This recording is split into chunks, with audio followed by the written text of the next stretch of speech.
existe outra organização universal e verdadeiramente católica, a Igreja Adventista do Sétimo Dia.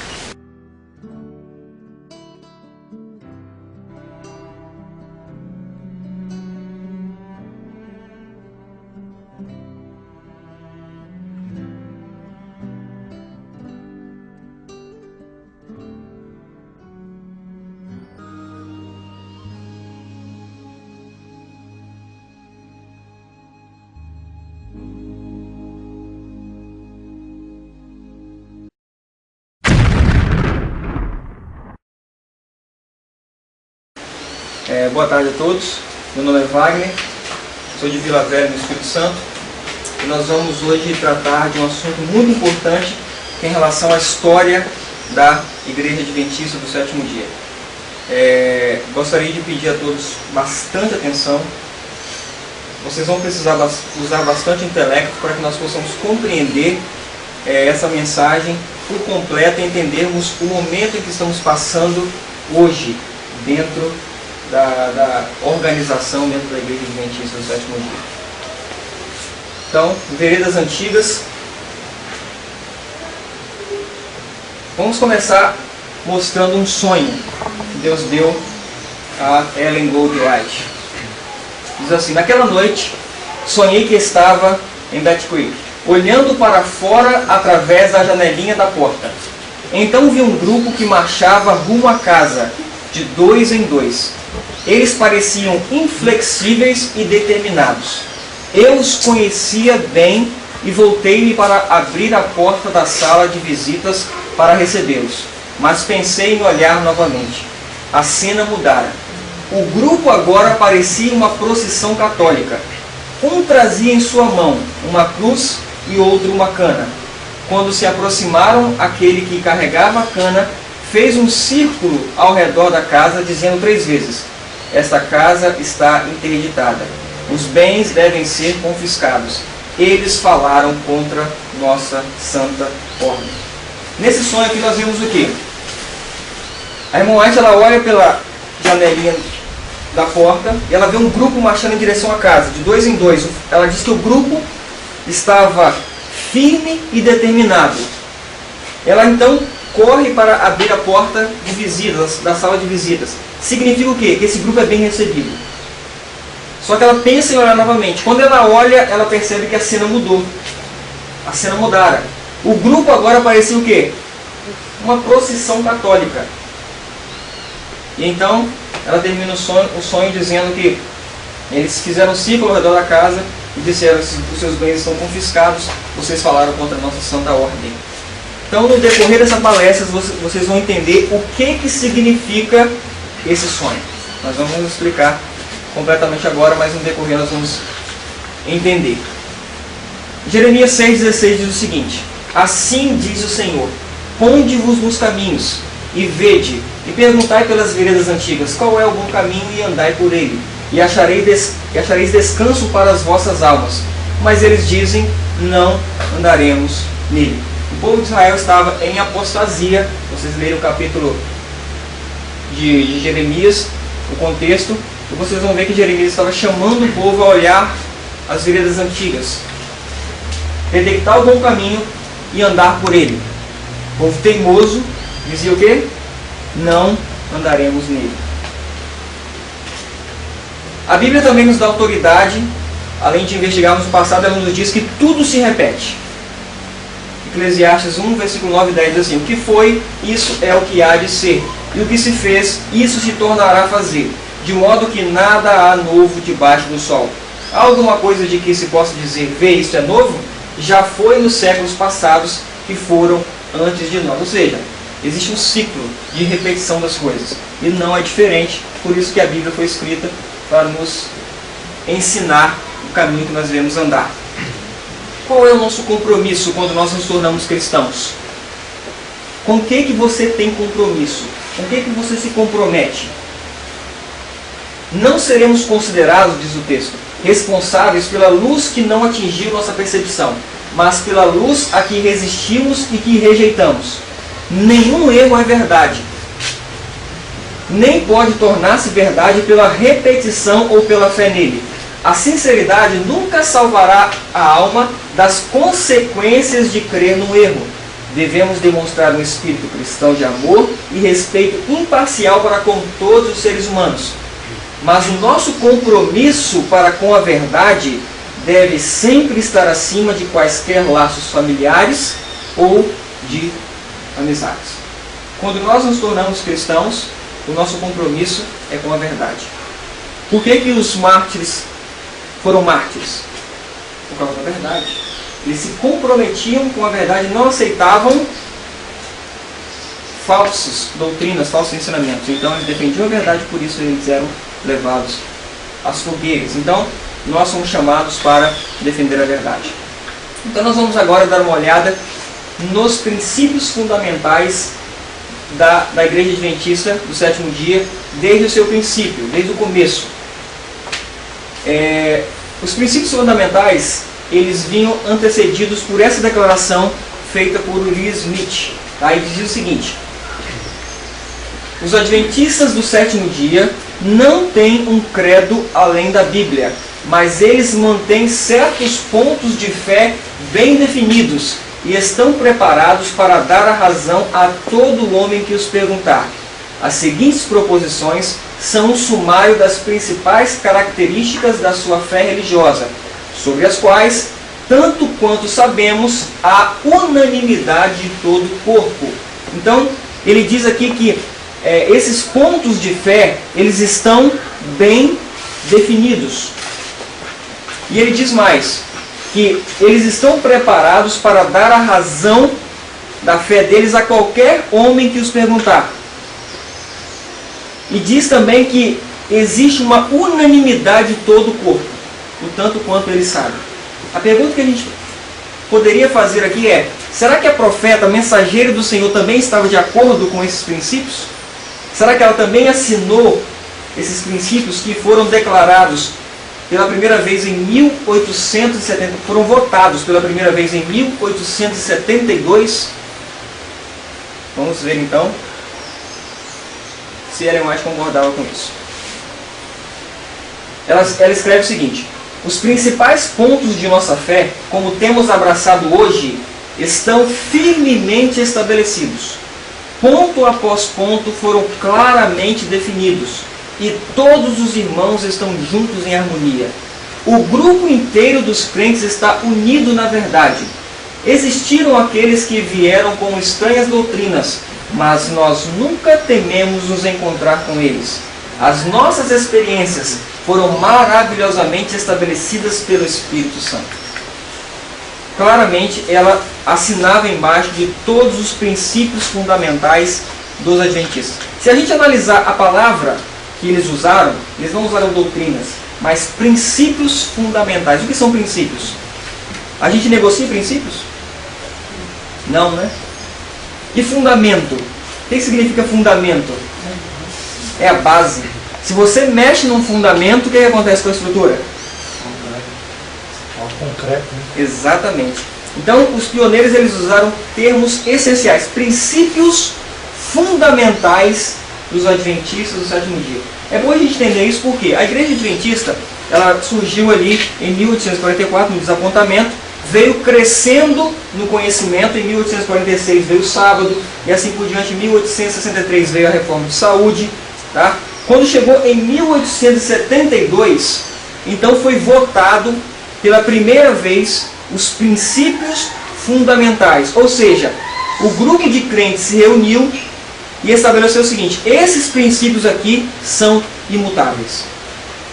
Já foram bem definidos e nós podemos votá-los. Ok? Por isso que esses princípios foram votados.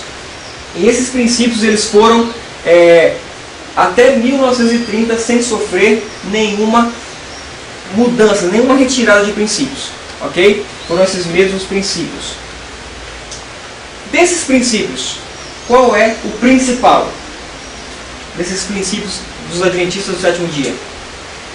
Ciência do Bom Viver, na página 409, diz o seguinte: o conhecimento de Deus é o fundamento de toda a verdadeira educação e de todo o serviço verdadeiro.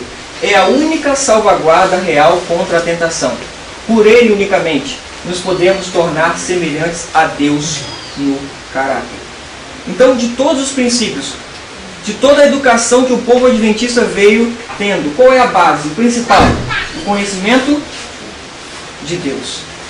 Teria lógica se Deus desse o conhecimento de si mesmo por último, desse todos os conhecimentos e deixasse a base, o principal fundamento para dar por último?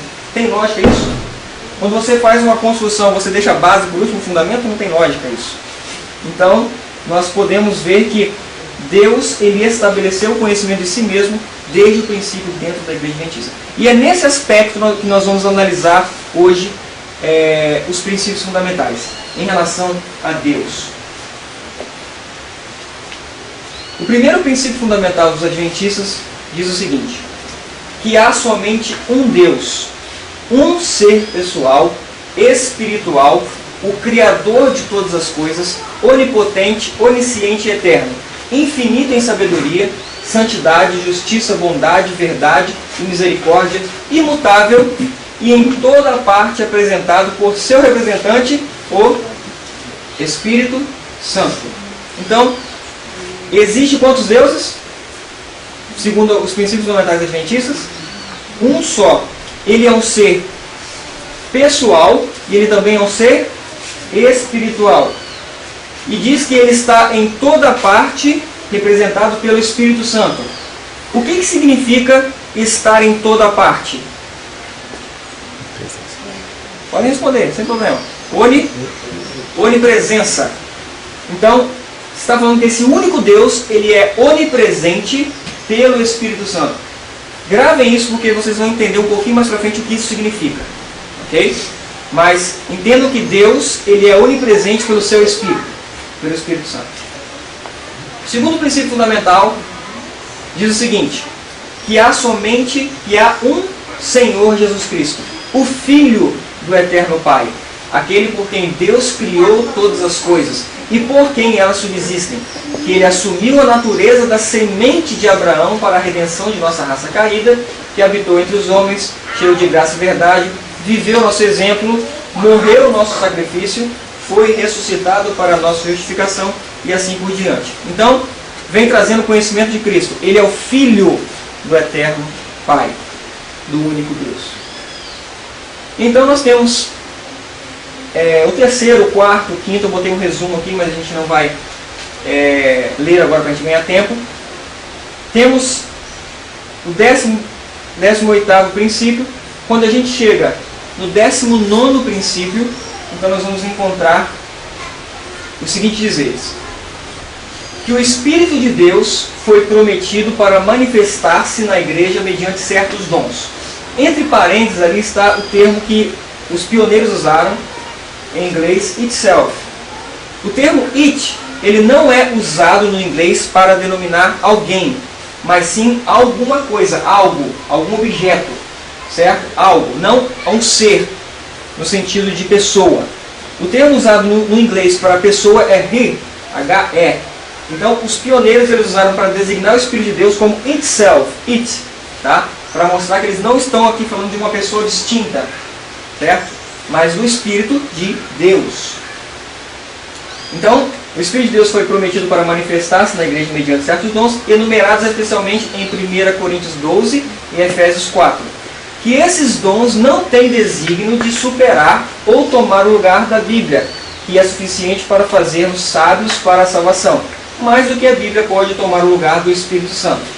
E ao especificar os vários canais de sua, mais uma vez o termo usado para sua é its, operação, e aí continua falando do Espírito de Deus. Mas o importante aqui é entendermos que o primeiro princípio fundamental falava do único Deus.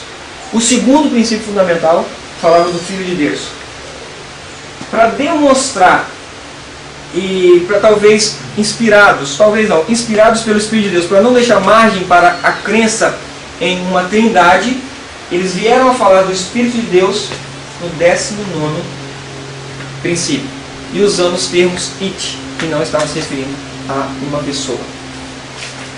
Ok.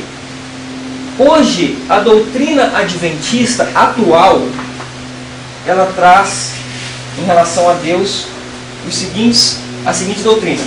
A primeira, na verdade, nem é em relação ao próprio Deus, mas sim às Escrituras, né? A primeira doutrina hoje da Igreja Adventista atual é as Escrituras Sagradas. A segunda doutrina, então, começa a se falar de Deus como uma trindade. A terceira vem falando, especificando Deus Pai, a quarta Deus Filho e a quinta Deus o Espírito Santo. A pergunta que eu faço para vocês é: está diferente ou está igual à doutrina dos pioneiros? Diferente. Então, o que nós vamos responder aqui é, poderia ocorrer essa mudança? Por que houve essa mudança e o que significa essa mudança? Ok? Então nós vemos claramente que os princípios fundamentais dos pioneiros são diferentes dos princípios fundamentais da igreja hoje. Isso é importante nós entendermos. Então vamos ver se isso poderia ocorrer. Então está aí os princípios fundamentais dos pioneiros: um Deus pessoal, o Pai, o Filho de Deus, Jesus Cristo, e o Espírito de Deus. E a doutrina adventista atual vem trazendo a trindade, né, como Deus Pai, Deus Filho e Deus Espírito Santo. Então vamos ver agora o que a serva do Senhor escreveu em relação aos princípios fundamentais, para a gente entender se essa mudança poderia ter ocorrido. Como um povo, diz ela, devemos estar firmes sobre a plataforma da verdade eterna, que resistiu a todas as provas. Devemos ater-nos aos seguros pilares de nossa fé. Os princípios da verdade que Deus nos revelou são nossos únicos fiéis alicerces. Eles é que fizeram de nós o que somos. O correr do tempo não lhes diminui o valor. É constante esforço do inimigo remover essas verdades de seu engaste, colocando em seu lugar teorias espúrias. Ele introduzirá tudo o que lhe seja possível para realizar seus desígnios enganadores. O Senhor, porém, suscitará homens de aguda percepção que darão a essas verdades seu devido lugar no plano de Deus. Então, Ellen White diz que os princípios, os pilares da fé, os princípios fundamentais foram revelados por Deus, foram dados por revelação. E ela diz que nossos únicos fiéis alicerces são eles. Tentem captar as palavras que ela usa para a gente entender aonde é que a nossa fé tem que estar segura. Os únicos fiéis são nossos únicos fiéis alicerces. E ela diz mais: eles é que fizeram de nós o que nós somos. Adventistas do sétimo dia significa crer nos princípios fundamentais que Deus revelou. Para explicar melhor o que ela está querendo dizer aqui, eu vou dar um exemplo. Ela diz assim: eles é que fizeram de nós o que nós somos. Imagina que você hoje passe a crer na imortalidade da alma. Você continua sendo um adventista? De jeito nenhum. Quando você muda a sua crença, você muda a sua religião.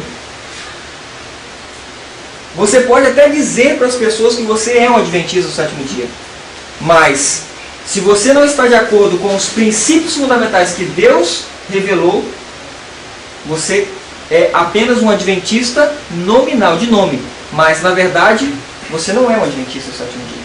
Porque os únicos fiéis alicerces que nós temos e o que faz de nós o que nós somos é aquilo que Deus deu, os princípios fundamentais que Deus deu. É isso que ela está dizendo aqui. O correr do tempo não diminui o valor dos princípios, porque princípios não se negociam. Princípios são imutáveis. E é importante entender isso para que nós possamos então saber o que está acontecendo hoje. Ela continua: que ninguém procure arrancar os fundamentos de nossa fé, os fundamentos que foram postos no começo de nosso trabalho, pelo estudo da palavra, com oração e pela revelação. Sobre estes fundamentos temos construído nos últimos 50 anos. Os homens podem supor que tenham encontrado um novo caminho e que podem pôr um fundamento mais forte do que aquele que foi posto. Porém, isso é o quê? um grande engano. Outro fundamento, o homem não pode colocar que aquele que tem sido posto. Os homens podem supor, diz ela, que encontraram um novo caminho, que podem colocar um novo fundamento, mas isso é um grande engano. Ok?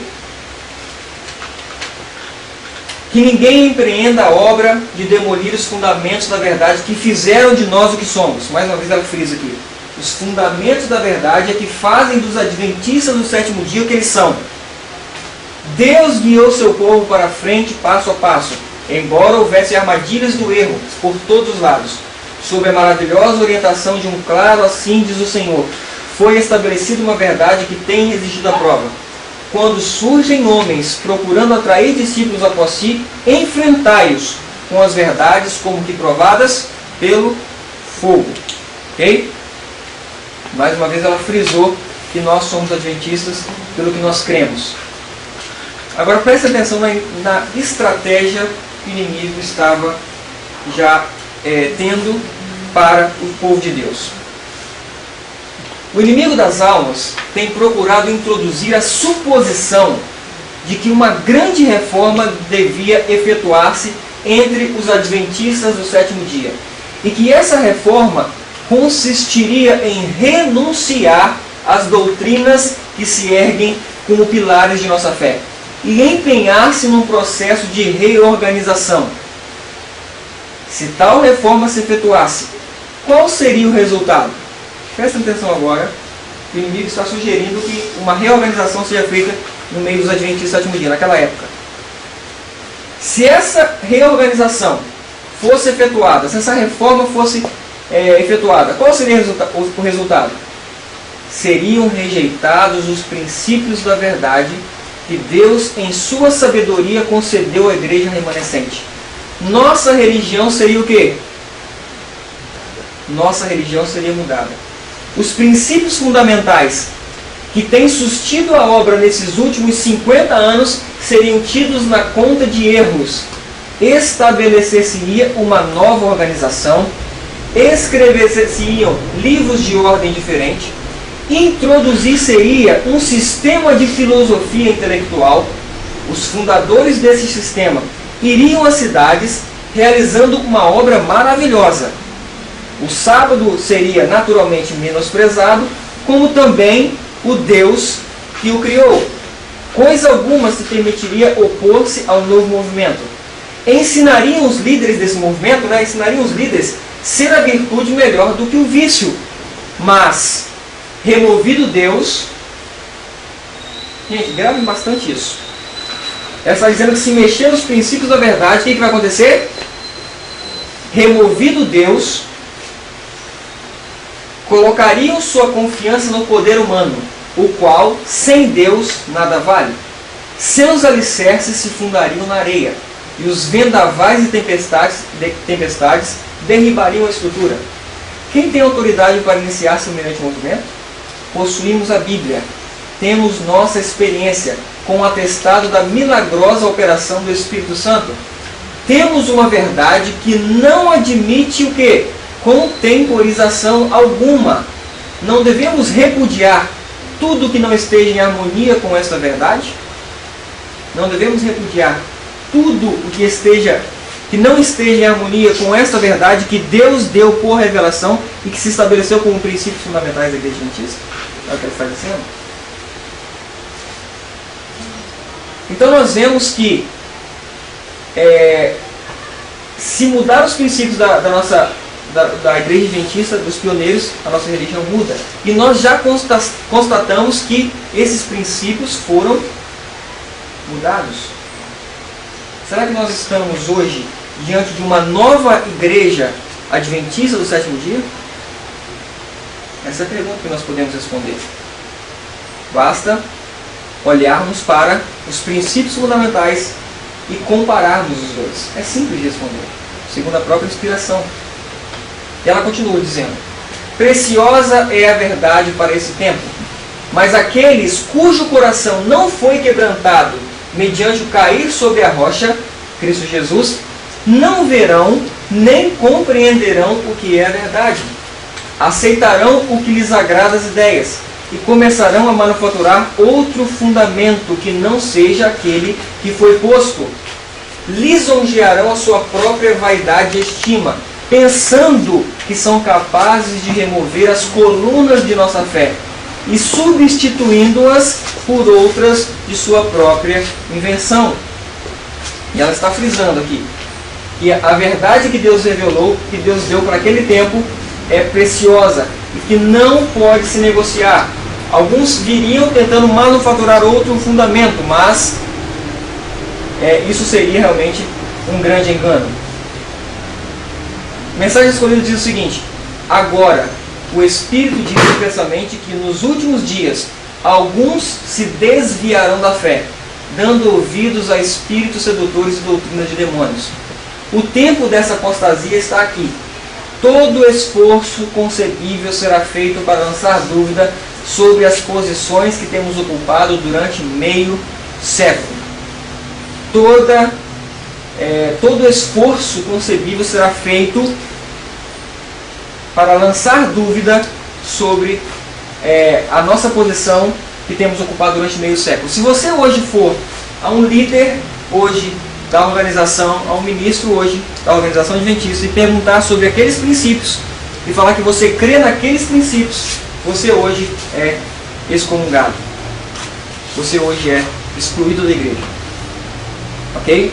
Então, precisamos entender o que está acontecendo hoje em relação às doutrinas, aos princípios fundamentais, para que a gente possa tomar uma posição firme ao lado da verdade. Porque somente a verdade é que nós devemos nos comprometer. Esse texto aqui é um dos melhores que eu achei em relação a essa verdade. Presta bastante atenção. Esse texto aqui, ele encerra qualquer especulação em relação às doutrinas. Qualquer tipo de argumentação que alguém venha ter dizendo que a luz é progressiva, como muitos dizem, né? Presta atenção nesse texto. Quando o poder de Deus testifica o que é a verdade deve permanecer para sempre como verdade. A verdade para este tempo, Deus nos tem dado como fundamento da nossa fé. Ele mesmo nos tem ensinado o que é verdade. E enquanto as Escrituras são a palavra de Deus e devem ser respeitadas, será um grande engano se sua aplicação mover um pilar de nosso fundamento, que Deus tem sustentado estes 50 anos. Aquele que faz tal aplicação não conhece a maravilhosa demonstração do Santo Espírito que deu poder e força às mensagens do passado que tem vindo ao povo de Deus. Queridos, prestem atenção no que ela está dizendo. Ela está dizendo que, conquanto a palavra de Deus deva ser respeitada, se alguém vier aplicar a palavra de Deus de maneira que venha a remover qualquer um dos princípios fundamentais que Deus revelou à sua igreja, é um grande engano. Ela descarta qualquer possibilidade de uma aplicação das Escrituras que vá de encontro àqueles princípios. Ou seja, esta história de luz progressiva em relação a Deus é uma grande mentira, é um grande engano, porque Deus fundou a sua igreja, a Igreja Adventista do Sétimo Dia, sobre a verdade, principalmente em relação à adoração e a quem é Deus. Ok? Por isso, esse texto para mim é um dos melhores, um dos principais que nós precisamos compreender.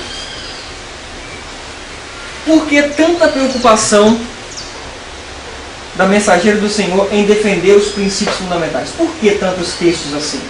Simples. Ela diz: se nos ouvermos do testemunho da palavra de Deus e aceitarmos falsas doutrinas porque nossos pais as ensinaram, caímos sobre a condenação pronunciada sobre Babilônia. Estamos bebendo o vinho de suas abominações. O que faz de uma denominação ser Babilônia ou filha de Babilônia? Por acaso é porque algum membro está ensinando alguma heresia? Por exemplo, Se eu começar a ensinar alguma heresia e a igreja que eu participo não ensina essa heresia, essa denominação é a filha de Babilônia? Não. O que faz de uma denominação ser Babilônia e fazer parte de Babilônia é as doutrinas que ela professa. Os membros, eles podem até ensinar coisas erradas, mas isso não torna uma igreja filha de Babilônia. O que torna essa igreja filha de Babilônia é as doutrinas que ela professa. Se essas doutrinas são falsas, então ela bebeu vinho. E é por isso que ela está dizendo, se nos volvermos do testemunho da palavra de Deus e aceitarmos falsas doutrinas, nós caímos sobre a condenação pronunciada sobre os babilônios. Por isso, Ellen White era tão enfática em defender os princípios fundamentais que Deus deu à sua igreja.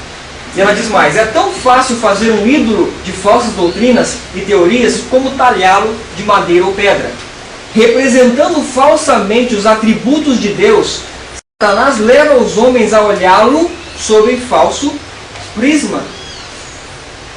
Se Satanás consegue fazer com que o ser humano olhe a Deus sobre os atributos de Deus sob um falso, uma falsidade, ele faz com que ele mesmo seja aceito por um falso prisma. Ok? A gente vê isso em outras denominações quando se adora santos. Quando as pessoas se prostram perante um santo, o que eles estão fazendo na verdade? Adorando a Deus? Estão adorando a quem? O próprio Satanás. É isso que ela está dizendo.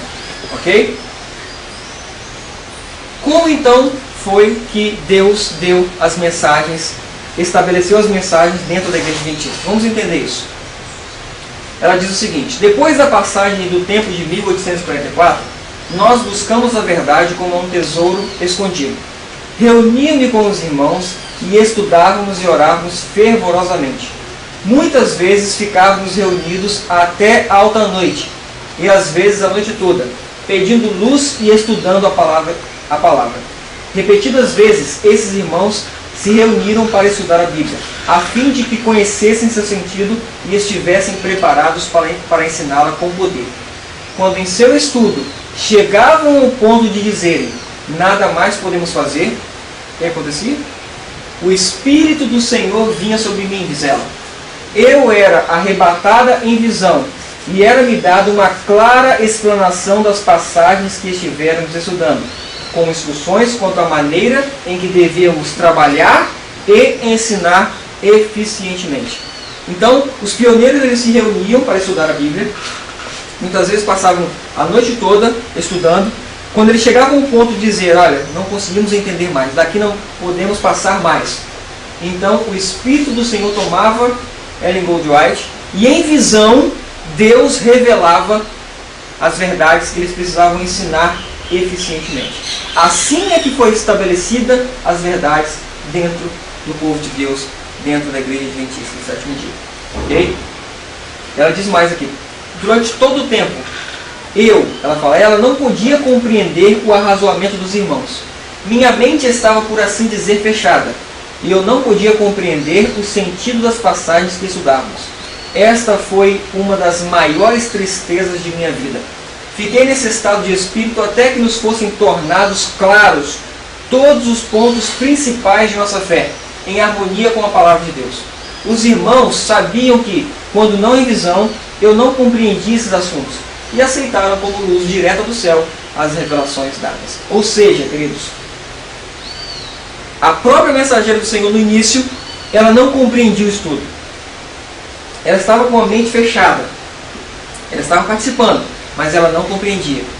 Quando os irmãos que estavam estudando não compreendiam, então, ela vinha em visão, eles sabiam que ela não entendia os assuntos que elas estavam estudando. E então o que aconteceu? Eles aceitaram como luz direta do céu as revelações dadas. É por isso que nos textos anteriores que nós lemos, ela fala que foi Deus quem estabeleceu, foi Deus quem revelou aquelas verdades, não foi o homem. Por isso que eles são princípios inegociáveis, porque não foi o homem que estabeleceu aquelas verdades, mas sim o próprio Deus, através da pessoa de Ellen White, da sua mensageira, em visão e em sonho. Muito claro até aqui. Então nós vamos entender agora, nós vamos entrar num ponto que foi o primeiro grande ataque ao fundamento de nossa fé, o alfa das heresias mortais. Aqui nós vamos ver um grande ataque que Satanás tramou para tentar derrubar e tirar os nossos princípios fundamentais e mudar. Mensagens Escolhidas no volume 1 é um dos livros que mais relata esse alfa da heresia, esse grande ataque.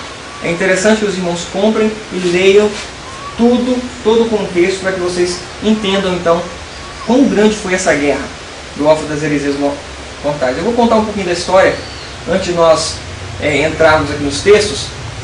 Em 1901 ocorreu então o sanatório veio a se destruir, né, a incendiar. E então a organização da igreja, os líderes da igreja, eles se reuniram para levantar fundos, para arrecadar fundos para a reconstrução do sanatório. No meio adventista tinha o Dr. Kellogg, um médico muito conhecido até fora da igreja, dentro da igreja e fora da igreja, muito respeitado. Então eles pediram ao Dr. Kellogg que escrevesse um livro para que esse livro fosse publicado e vendido para então a arrecadação de fundos para a reconstrução do sanatório. O Dr. Kellogg prontamente aceitou e ele escreveu esse livro. Quando o livro foi para a mesa da igreja para ser aprovado, os líderes perceberam que ele tinha um cunho doutrinário também. E ele estava indo de encontro aos princípios da igreja. Então foi pedido ao Dr. Kellogg que revisasse esse livro e retirasse todo o aspecto doutrinário do livro. E deixasse somente o aspecto medicinal. E então começou-se então a guerra dentro da igreja adventista. Ok? E nós vamos agora entender como foi que essa guerra procedeu. O Dr. Kellogg, ele aceitou, a princípio, aliás, ele não aceitou revisar esse livro, mandou por sua própria ordem que a nossa publicadora publicasse o livro. Foi então que Ellen White teve a visão de que o anjo queimou também a nossa publicadora, né? Por volta de 1902, 1903, tá? Não me lembro da data exata, mas todos sabem do acontecimento do incêndio da nossa publicadora, da casa publicadora adventista. Foi por essa ocasião. É só vocês pegarem Mensagens Escolhidas, volume que vocês vão ver todos esses relatos. Tá? Então vamos agora ler alguns textos para a gente entender o que é que o Dr. Kellogg estava levantando, que os pioneiros disseram que é um ataque aos nossos princípios fundamentais. Ellen White escreve lá em Mensagens Escolhidas: fui pelo mensageiro celeste instruída de que parte do raciocínio no livro Templo Vivo não é sadio, esse era o nome do livro, e que tal raciocínio desencaminhará o espírito dos que não estão completamente firmados aonde? Nos princípios fundamentais da verdade presente. Perceberam? Ela está dizendo, olha, os que não estiverem completamente firmados nesses princípios fundamentais, eles vão ser desencaminhados por esse livro. Então o livro estava atacando os princípios fundamentais da verdade presente. Ela manda uma carta diretamente para o Dr. Kellogg e diz assim: suas ideias são tão místicas que são destrutivas para a verdadeira essência, e as mentes de alguns estão ficando confusas sobre o quê? Sobre o fundamento da nossa fé. Se permitir que sua mente fique assim desviada, dará um molde errado ao trabalho que nos tem feito que somos adventistas do sétimo dia. Então, ela mais uma vez ela diz que alguns estão ficando confusos sobre os fundamentos de nossa fé e que a mente de alguns estão sendo desviadas e sendo confundidas daquilo que tem feito de nós o que somos, adventistas do sétimo dia, porque ele está atacando os princípios fundamentais. E ela vai escrever também em Mensagens Escolhidas no volume 1: não vos enganeis, muitos se afastarão da fé, dando ouvidos a espíritos sedutores e doutrinas de demônios, temos agora perante nós o alfa deste perigo. O ômega será de natureza mais assustadora. Então, estavam tendo o alfa das heresias, e ela previu também o quê? O ômega das heresias mortais, que ela seria de natureza mais assustadora. No livro Templo Vivo, acha-se apresentado o alfa de heresias mortais. Seguir-se-á o ômega, e será recebido por aqueles que não estiverem dispostos a atender à advertência dada por Deus. Perceba, ela fala assim: o livro Templo Vivo está apresentado o alfa. O ômega vai seguir-se. E será recebido por quem? Por aqueles que não estiverem dispostos a atender à advertência dada por Deus. Deus, através de Ellen White, estava dando advertências ao povo naquela época, do alfa. Aqueles que não se atentarem e não estiverem dispostos a se atentar para essas advertências vão receber o ômega. Por quê? Porque vocês vão perceber que o ômega e o alfa, eles são muito minuciosos. Eles são enganos muito fortes. E a gente vai entender o motivo disso. Agora, o que era o alfa? Vamos descobrir então o que era o alfa. Ela manda uma carta para o Dr. Keller, dizendo assim: você não está totalmente esclarecido sobre a personalidade de Deus, que é tudo para nós como um povo. Você praticamente destruiu o próprio Senhor Deus. Era algo que estava mexendo com a personalidade de Deus, e era algo que destrói Deus. Vamos prestando atenção nisso. Vamos entender então o que era o alfa das heresias mortais.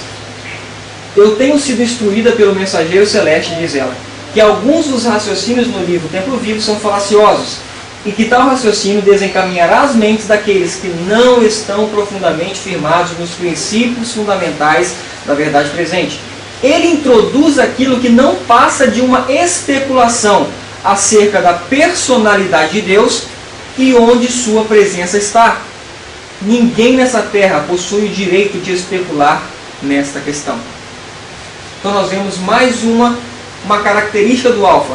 Ele estava especulando sobre a personalidade de Deus e também onde sua presença está. A pergunta que eu faria agora é: o que é a presença de Deus? Nós vimos isso já no primeiro princípio fundamental. Mas vamos, para ficar mais claro, vamos deixar a própria Ellen White responder. Sinais dos Tempos, 23 de novembro de 1891, ela diz o seguinte: o Espírito Divino que o Redentor do mundo prometeu enviar é a presença e o poder de Deus. Então nós vemos que o Espírito Divino é a presença e o poder de Deus. Então Kellogg estava especulando alguma coisa em relação ao Espírito de Deus. No livro Recebereis Poder, na página 386, uma meditação matinal, diz o seguinte: o Espírito Santo é a presença vital de Deus. Então podemos ver aqui que Kellogg estava especulando alguma coisa em relação à presença de Deus, ao Espírito Santo, ao Espírito de Deus. Ela diz mais, aqueles que procuram remover os velhos marcos não estão retendo firmemente. Eles não estão se lembrando de como receberam e ouviram. Os que tentam introduzir teorias que removeriam os pilares de nossa fé quanto ao santuário, ou quanto à personalidade de Deus ou de Cristo, estão agindo como cegos. Estão procurando introduzir incertezas e deixar o povo de Deus à mercê das ondas sem uma âncora. Queridos, ela diz muito claramente que não podemos especular quanto ao santuário, quanto à personalidade de Deus e nem quanto à personalidade de Cristo. Se nós mexermos nessas três doutrinas, nós estamos, na verdade, introduzindo incertezas e deixando o povo de Deus sem uma âncora, sem uma base, sem uma firmeza. Ok? Então, se mexermos nisso, na verdade, nós estamos mexendo com aquilo que Deus revelou para o seu povo. Na Review de Harris nós encontramos um texto interessante, que diz assim: Satanás estabeleceu seus planos para solapar a nossa fé na história da causa e obra de Deus. O plano de Satanás é solapar a fé adventista. Entendam isso. Satanás estabeleceu seus planos desde o início em solapar, em tirar a fé adventista, os princípios fundamentais. Estou profundamente ansiosa ao escrever isso. Satanás está agindo com homens em posições de destaque para eliminar os fundamentos de nossa fé. Permitiremos que isso seja feito, irmãos? Queridos, Satanás estava agindo com homens pequenos ou com homens de posições de destaque, ela diz aqui. É claro que com homens em posições de destaque. Por quê? Porque quando ele ganha uma pessoa de destaque, na verdade ele atrai uma multidão. É por isso que Satanás está trabalhando no Alfa das Heresias com o Dr. Kellogg. Porque um médico de tamanha influência, como era o Dr. Kellogg naquela ocasião, ele realmente levou muita gente atrás dele. Então vamos aqui agora passarmos a cartas históricas.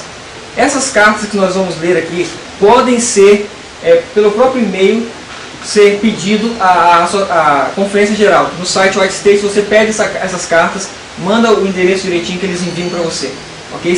Essas cartas estão nos arquivos da igreja.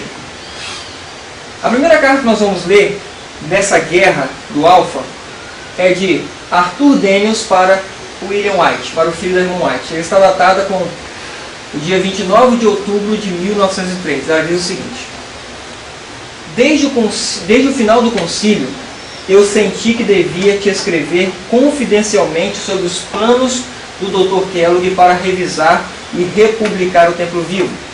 Mas eu deixei a pressão do trabalho me impedir de fazer isso. Ontem à noite, nós recebemos a carta do doutor que me fez sentir que não devia mais demorar para te escrever. Então ele está dizendo que na noite anterior que ele escreveu essa carta, eles receberam uma carta do Dr. Kellogg.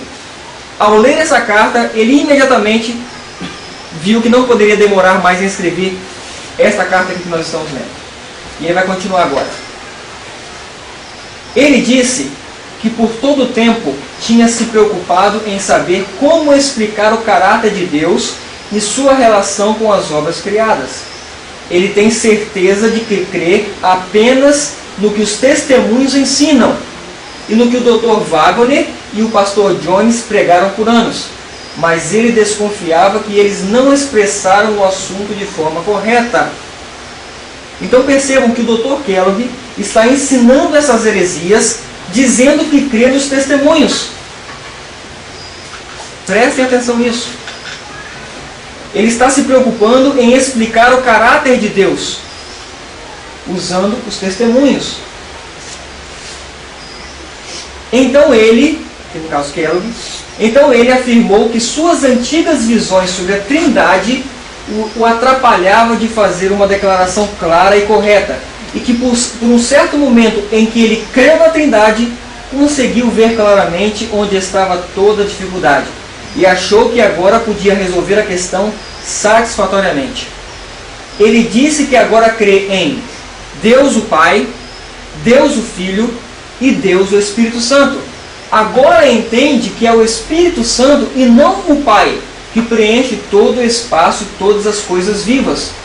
Ele disse que se tivesse crido nisto antes de escrever o livro, ele poderia ter expressado suas visões sem a impressão errada que o livro dá agora.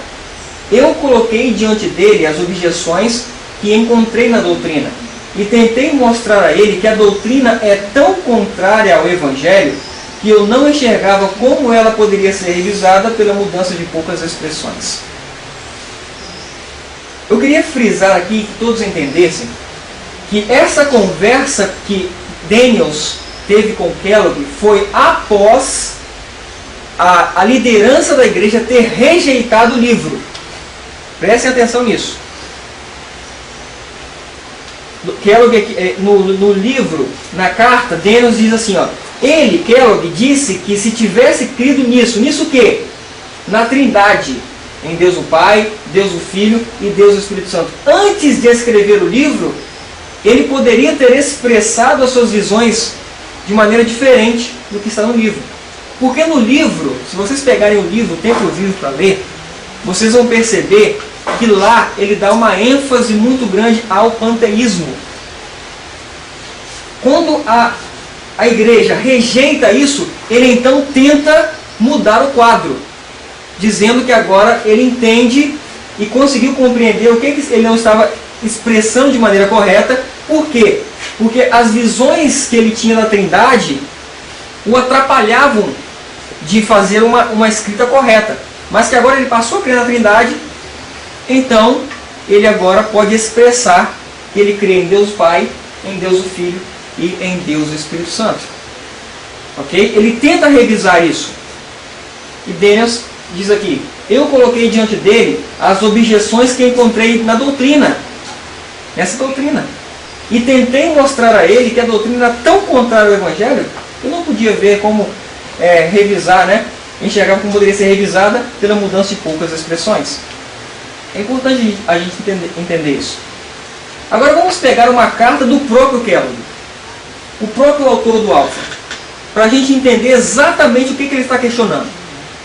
Essa carta foi enviada para Butler, que foi também um presidente da Associação Geral, que está datada do dia anterior em que a carta chegou, a carta anterior que nós lemos, 28 de outubro de 1903. Diz o seguinte: até onde eu entendo sobre a dificuldade encontrada no livro Templo Vivo, é que a coisa toda pode ser resumida nessa questão: é o Espírito Santo uma pessoa?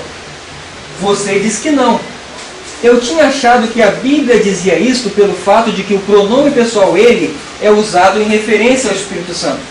A irmã White usa o pronome ele e mencionou em diversos textos que o Espírito Santo é a terceira pessoa da divindade. Como o Espírito Santo pode ser a terceira pessoa e não ser pessoa nenhuma, é difícil para eu enxergar. Essa carta é do próprio autor do Alfa das Heresias. E ele está dizendo aqui que a questão toda é o quê? É o Espírito Santo uma pessoa? E ele está usando qual texto da irmã White para se basear nisso? Terceira pessoa da divindade.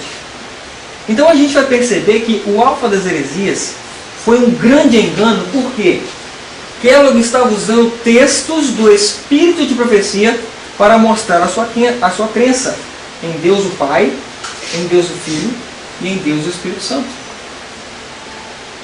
Esse é o grande engano. Uma carta realmente que traz para nós o que exatamente o autor estava questionando. Agora pensem bem, se você fosse Butler, um dos líderes da igreja na época, e recebesse uma carta desse nível, usando um texto do Espírito de profecia, e você tivesse a própria autora, a própria mensageira do Senhor viva, o que você faria?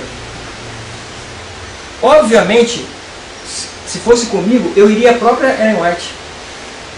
Se ela estivesse viva hoje, eu pegaria um telefone, um e-mail, ou até uma questão tão séria, a gente iria lá.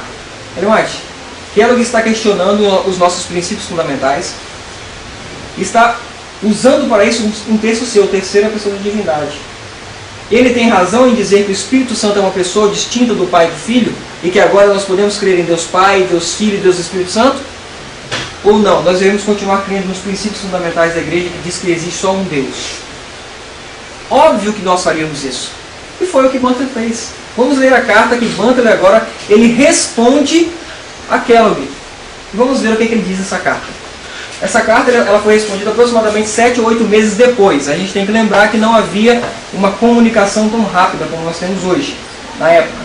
Então ele vai devolver essa carta para Kellogg no dia 5 de abril de 1904. Ele escreveu o seguinte: até onde a irmã White e você estão em perfeito acordo é preocupante. Eu devo deixar isso totalmente entre você e ela. A irmã White diz que não há perfeito acordo. Presta atenção nisso aqui. A irmã White diz que não há perfeito acordo. Ele continua: você declara que há. Aí ele vai ser sincero agora. eu conheço algumas das observações dela que lhe dão forte base para você declarar que ela está de acordo. Sou honesto e franco o suficiente para dizer isso, mas eu devo dar a ela o crédito, até que ela abandone isso de dizer que há uma diferença também. Eu não creio que você possa dizer plenamente o que ela quer dizer. Deus habita em nós pelo seu Santo Espírito, como um confortador, como um reprovador, mas como um formador. Quando nós vamos a Ele, nós participamos dele nesse sentido, porque o Espírito vem a partir dele, vem do Pai e do Filho. Não é uma pessoa andando por aqui a pé ou voando como um ser literal no mesmo sentido que Cristo e o Pai fazem. Pelo menos, se é assim, está totalmente além da minha compreensão do entendimento da linguagem ou das palavras. Percebam que Kellogg está questionando essa nova doutrina, dizendo que ele está de acordo com os testemunhos com que Ellen White escreveu, usando o termo terceira pessoa da divindade. E ele está usando esse argumento. Então Butler, ele vai diretamente a Ellen White e fala assim, olha, ela diz que não está de acordo com você. E ele fala assim, Kellogg, eu não acredito que você possa dizer exatamente o que ela quer dizer, já que foi ela que escreveu. Então a guerra foi essa, queridos. Essa foi a guerra do Alfa. E é por isso que foi tão forte. A gente precisa lembrar que a Igreja Adventista ela sofreu vários ataques doutrinários. Mas nenhum deles foi dado um nome. Esse aqui teve um nome, Alfa. Ele foi chamado a atenção para ele. Por quê? Porque ele foi o mais forte engano que a Igreja Adventista fez. Ok. Vamos então examinar os pioneiros e ver o que eles escreviam a respeito de Deus. Ver o que eles escreviam a respeito da Trindade. Mas nós vamos examinar os pioneiros com a autoridade de Deus. Ellen White escreveu o seguinte: quando o homem vier mover um alfinete do nosso fundamento, o qual Deus estabeleceu pelo seu Santo Espírito, deixem os homens de idade que foram os pioneiros do nosso trabalho falar abertamente. E os que estiverem mortos falem também, reimprimindo seus artigos das nossas revistas. Juntemos os raios da divina luz que Deus tem dado, e como Ele guiou seu povo passo a passo no caminho da verdade. Esta verdade permanecerá pelo teste do tempo e da experiência. Então, vamos entender aqui. E Ellen White ela está dando autoridade aos escritos dos pioneiros. Para quê? Para que ela deu aqui autoridade aos escritos pioneiros? Para defender o quê? Pode falar, os princípios fundamentais. Gente, é importante a gente entender isso, por quê? Porque alguns vão vir com os seguintes argumentos. Os pioneiros comiam carne de porco. Os pioneiros, antes de 1846, não guardavam o sábado. Os pioneiros, eles tinham, alguns até fumavam. Mas Deus está dando autoridade aos pioneiros para defender os princípios fundamentais, o fundamento. Então nós podemos usar os escritos deles quando for relacionado aos fundamentos que Deus estabeleceu. É muito claro, quando o homem vier mover um alfinete da onde? Do nosso fundamento. Então nós podemos usar os escritos dos pioneiros que eles escreveram na revista Adventista, na revista de Herald. Ok? Ela diz que essa verdade permanecerá pelo teste do tempo e da experiência. Então vamos aqui conhecer o que os pioneiros escreviam sobre esse assunto. Tiago White, esposo da mensageira do Senhor de Ellen White, ela diz o seguinte: a grande falta da reforma foi que os reformadores pararam de reformar. Se tivessem levado avante, não teriam deixado nenhum vestígio do papado atrás, tal como a natural imortalidade, batismo por aspersão, a trindade, a guarda do domingo, e a igreja agora estaria livre de erros escriturísticos. Nós cremos no batismo por aspersão? Não. Nós cremos na imortalidade da alma? Não. Nós cremos na guarda do domingo? Não. Nós cremos hoje na Trindade? Nós não, mas a igreja hoje crê na Trindade? Crê. Por quê?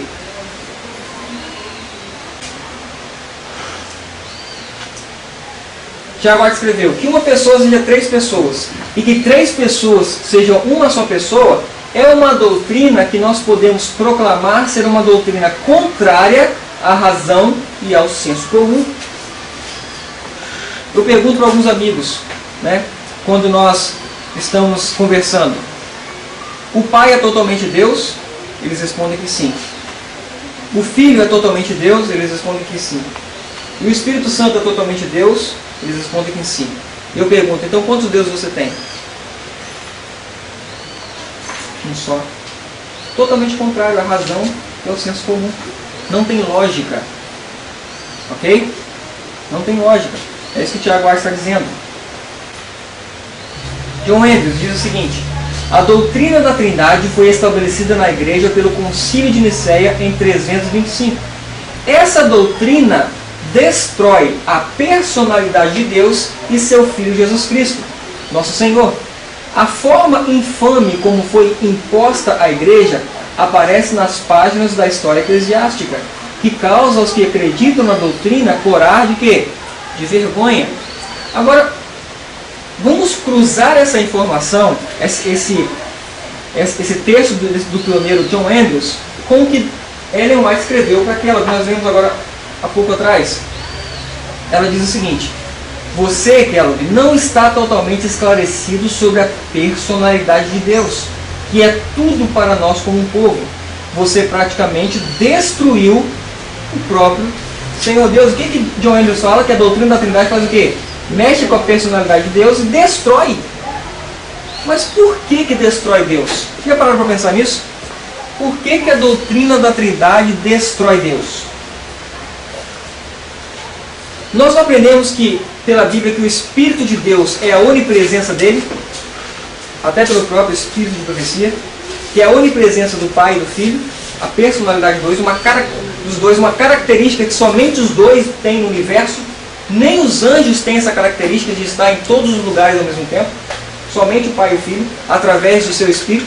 Quando você separa o Espírito Santo, o Espírito de Deus, do próprio Deus, dizendo que é outro ser, você retirou a onipresença de Deus. Você destruiu Deus. Porque a onipresença é uma característica da divindade. É uma característica de Deus, de seu Filho. Quando você diz que o Espírito de Cristo e o Espírito de Deus é outro ser, você simplesmente retirou deles essa característica divina. Você destruiu Deus. Ele não é mais onipresente. E foi isso que ela disse na carta dele. Que Daniels escreveu para o filho da irmã White. Ele diz que agora não é o Pai mais que preenche, mas quem? O Espírito Santo, ou seja, porque ele estava distinguindo agora o Espírito Santo do próprio Pai, do próprio Deus.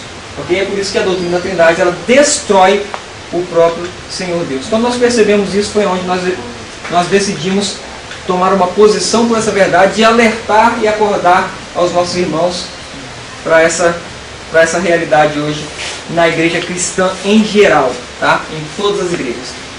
Cottrell escreveu o seguinte: sustentar a doutrina da Trindade não é mais que uma evidência da intoxicação pelo vinho que todas as nações beberam.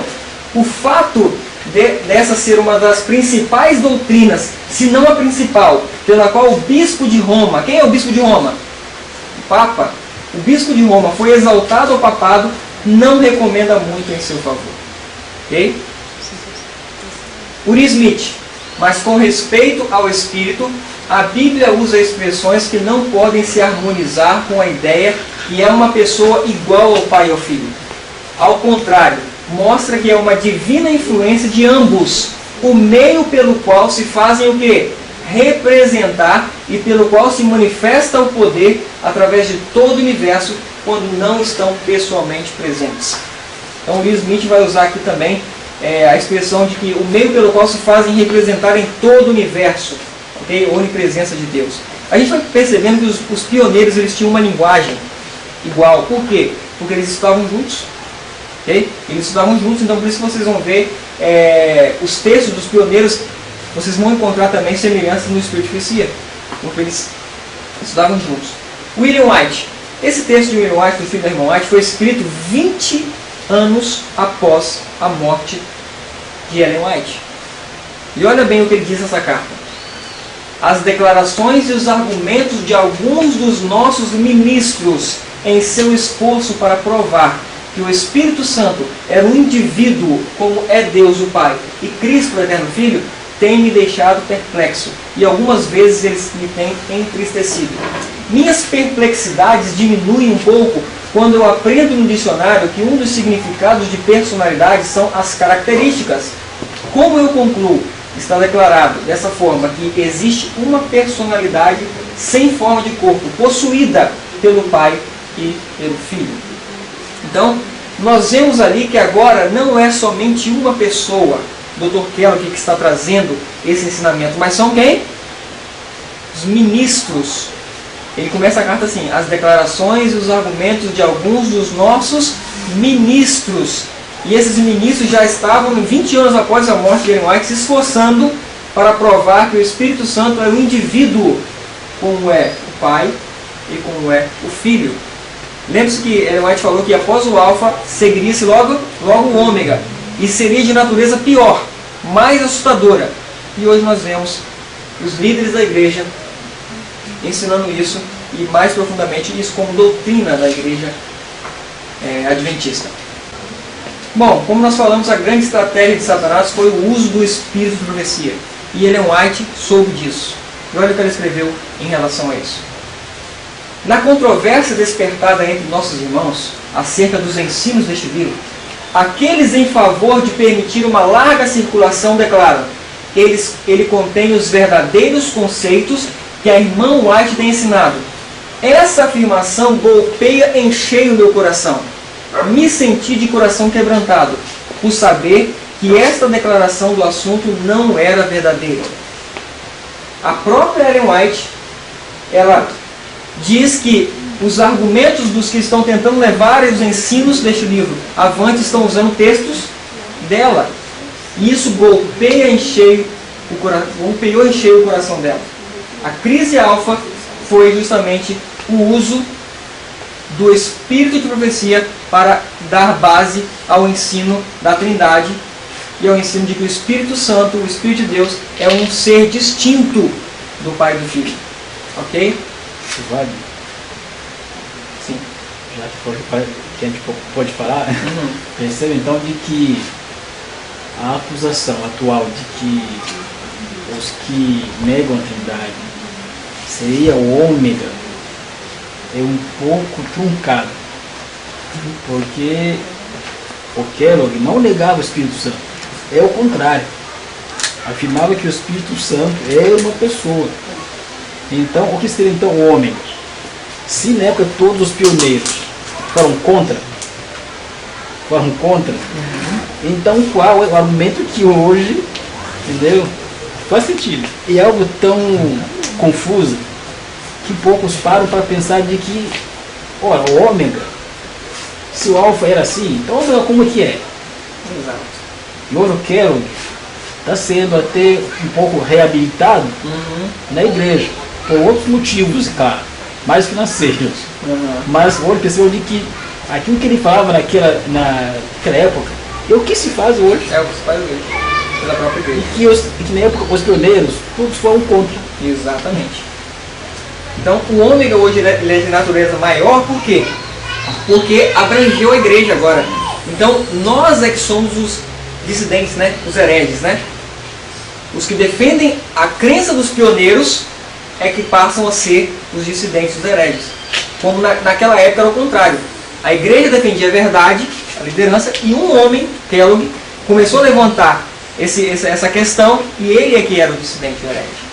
Porque os princípios estavam bem estabelecidos. Então, é por isso que nós passamos os princípios, porque ele é o nosso alicerce. As doutrinas que Deus estabeleceu é o nosso alicerce. Se você quer provar uma doutrina, uma verdade, passe pelos princípios da igreja, que foi Deus quem deu. E ela vai advertir o povo: sou compelida a falar em contra dos que clamam que os ensinos do templo vivo podem ser sustentados por declarações dos meus escritos. Ok? Então, os ensinos do templo vivo estão sendo sustentados pelos escritos da Ellen White. Esse foi o desespero dela. E ela sou compelida a falar em contra dos que dizem isso. Ok? Ela diz mais: podem haver nesse livro expressões e ideias que se harmonizam com meus escritos. E podem haver em meus escritos várias declarações que, tomadas de sua conexão e interpretadas de acordo com a mente do escritor de Templo Vivo, poderiam parecer estar em harmonia com os ensinos deste livro. Isto pode dar aparente suporte à afirmação que as ideias do Templo Vivo estão em harmonia com os meus escritos, mas Deus proíbe que essas coisas prevaleçam. Eu queria a atenção agora de vocês, para vocês entenderem o que é que ela está dizendo aqui. Nesse texto, ela reconheceu que existem declarações dela que, se forem tiradas do contexto, vão dar base ao que o Dr. Kellogg está ensinando, o que ele está questionando.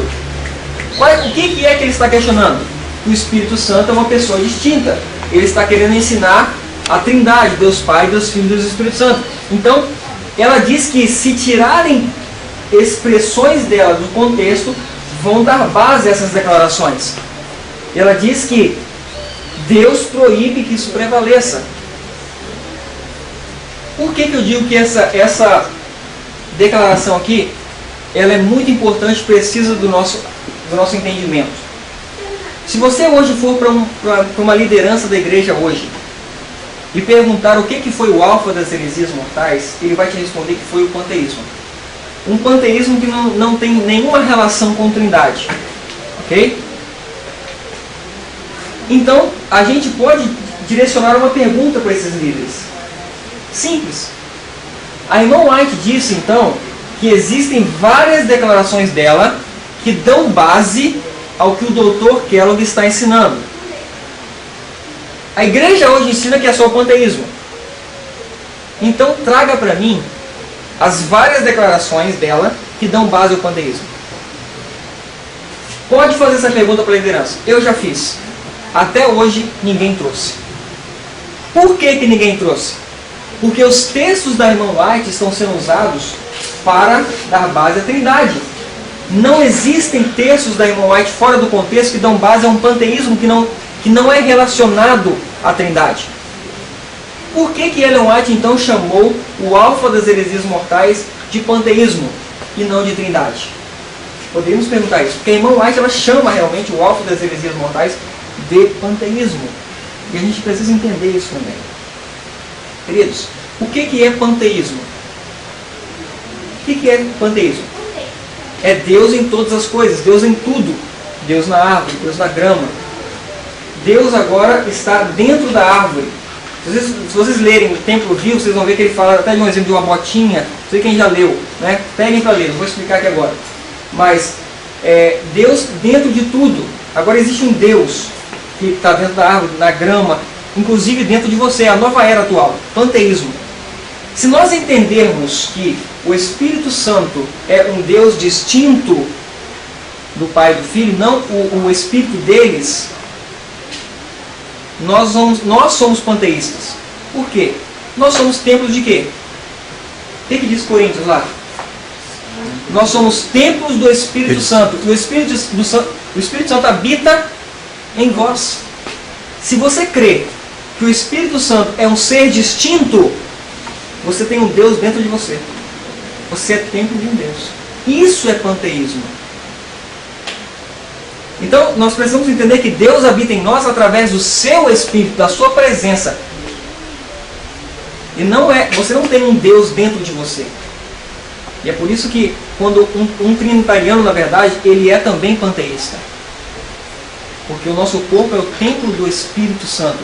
O Espírito de Deus habita dentro de nós. Ezequiel 36, 27 diz: e porei dentro de vós o meu Espírito, e fareis com que andeis nos meus estatutos e nas minhas leis.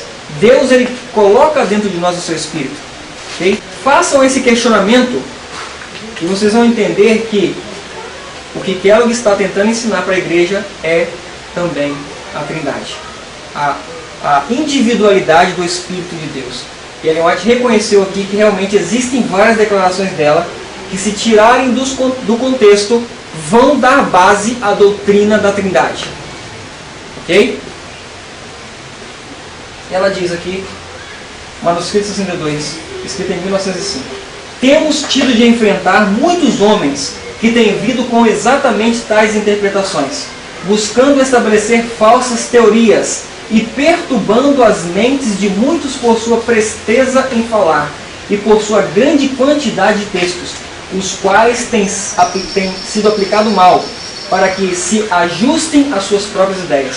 É muito tarde na história dessa terra para levantar alguma coisa nova. Ok? Para fecharmos essa primeira parte, nós vamos ler esse texto que diz assim: ao recapitular a nossa história passada, havendo percorrido todos os passos de nosso progresso até o nosso estado atual, posso dizer: louvado seja Deus! Quando vejo o que Deus tem executado, encho-me de admiração e de confiança na liderança de Cristo. Nada temos que recear quanto ao futuro, a menos que esqueçamos a maneira em que o Senhor nos tem guiado e os ensinos que nos ministrou no passado. Somos agora um povo forte, se pusermos nossa confiança no Senhor, pois estamos lidando com as poderosas verdades da Palavra de Deus. Tudo temos a agradecer. Ou seja, ela fala, não temos nada a recear do futuro, a menos que o quê? Que nos esqueçamos da maneira em que o Senhor nos guiou e os ensinos que Ele nos ministrou. Queridos, o nosso alicerce é os princípios fundamentais. São os princípios fundamentais que Deus deu a essa igreja, que nos torna verdadeiramente adventistas do sétimo dia. No ano em que Ellen White faleceu, no dia 24 de fevereiro, ela escreveu o seguinte: digo-vos agora, que quando eu repousar, grandes mudanças terão lugar. Eu não sei quando serei levada. Desejo avisar a todos contra os ardis do diabo. Eu quero que o povo saiba que eu os avisei plenamente antes de minha morte. Então, Deus mostrou para a sua mensageira que, depois que ela repousasse, grandes mudanças teriam lugar. E ela escreveu o seguinte: eu quero que o povo saiba que eu os avisei antes de minha morte. Então, o que nós vamos ver no decorrer da história? Em 1931, 4 homens da liderança da Assembleia Geral, liderados por Will Cox, ele vota por baixo dos panos a doutrina da Trindade. Não oficialmente, mas já introduz essa doutrina no corpo da Igreja Adventista.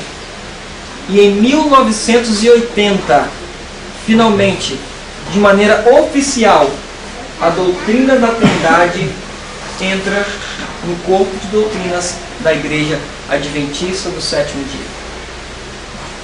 Nós vamos entender então o que isso significa, estudando um pouquinho mais sobre a igreja.